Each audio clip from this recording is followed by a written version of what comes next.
कोल्हापूरची लोकसभा निवडणूक अजून 2.5 वर्ष दूर आहे, पण राजकीय रणांगण आत्ताच तापलंय.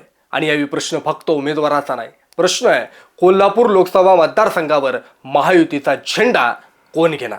संजय मंडलिक, धनंजय महाडिक की अचानक स्वतःच मैदानात उतरण्याची घोषणा करणारे हसन मुश्रीफ?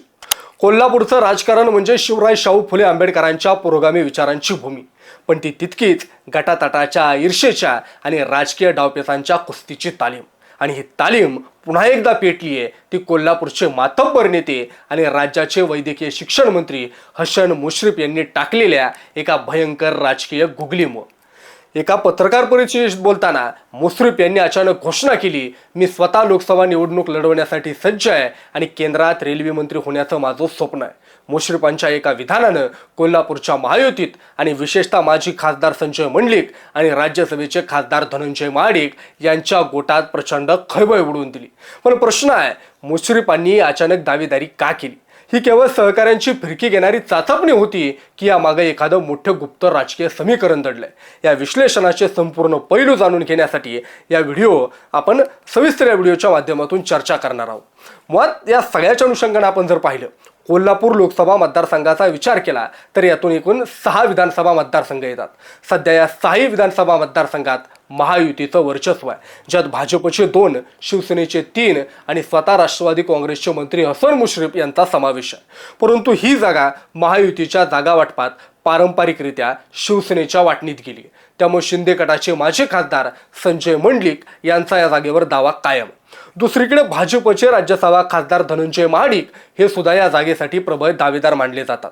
अशा परिस्थितीत राष्ट्रवादी काँग्रेसचे मंत्री हसन मुश्रीफ यांनी दावेदारी ठोकून एकाच वेळी मंडलिक आणि महाडिक या दोघांनाही राजकीय धर्मसंकटात टाकले.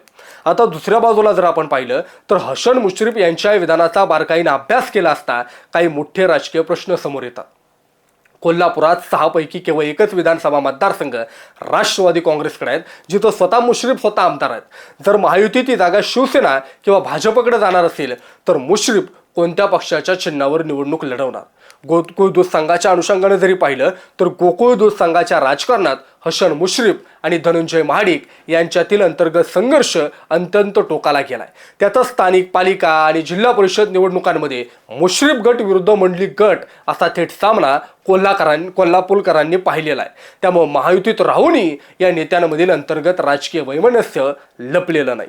भाजपच्या वरिष्ठ नेतृत्वाशी आणि विशेषतः देवेंद्र फडणवीस यांच्याशी हसन मुश्रीफ यांनी गेल्या काही काळात वाढवलेली जवळीक यामागे एक मोठं कारण मानले जाते. या जवळीकीचा वापर करून ते लोकसभेच्या तिकीट वाटपात स्वतःचं वजन वाढवण्यासाठी या वजनाचं महत्त्व याचा वापर करतायत का, असाही प्रश्न उपस्थित होत आहे.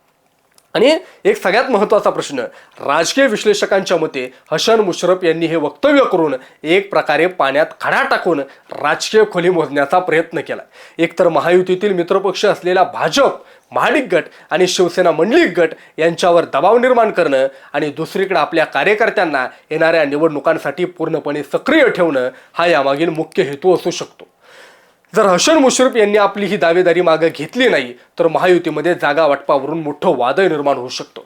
कोल्हापूरची जागा आपल्याच पक्षाला मिळावी यासाठी शिवसेना आणि भाजपचा प्रयत्न सुरू असताना राष्ट्रवादीनं मारलेली ही एंट्री महायुतीच्या पक्षश्रेष्ठींसाठी डोकेदुखी ठरवणारी आहे. आणि म्हणूनच हसन मुश्रीफ यांनी फेकलेली ही गुगली महायुतीतील नेत्यांना क्लीन बोल्ड करते की मुश्रीफ स्वतःच या राजकीय जाळ्यात अडकतात, येणारा कायच ठरवेल.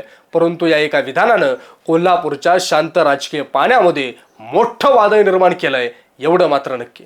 तुम्हाला काय वाटतं, हसन मुश्रीफ खरोखरच कोल्हापूरच्या लोकसभेच्या रिंगणात उतरतील की हा केवळ महाडिक आणि मंडलिकांवर दबाव आणण्याचा राजकीय डाव आहे? तुमचं मत कमेंट बॉक्समध्ये नक्की कळवा. आणि अशाच प्रकारच्या व्हिडिओ पाहण्यासाठी आपल्या महाराष्ट्र वार्ता चॅनलला सबस्क्राईब करा ही विनंती. धन्यवाद.